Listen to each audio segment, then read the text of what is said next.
আমার শখের গাড়িটা কি থেকে যে কি হয়ে গেল এটা আমি বুঝিয়ে উঠতে পারলাম না। দেখেন কি একটা অবস্থা করেছে, ট্রাক ড্রাইভার পেছন থেকে এমনভাবে এসে লাগিয়েছে।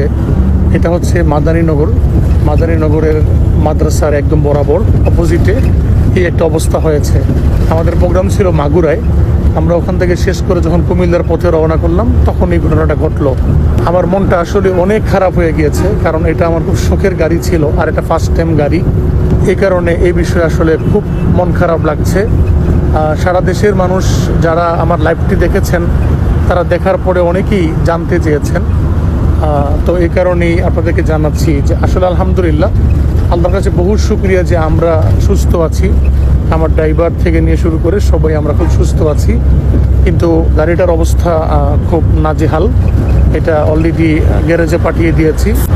আপনাদের নিকট দোয়া চাই, দোয়া করবেন যাতে আল্লাহ তাআলা বড় বড় বিপদ আপদ থেকে আমাদের সবাইকে হেফাজত করে রক্ষা করে। আল্লাহ বড় অ্যাক্সিডেন্ট থেকে হেফাজত করুন, আমিন।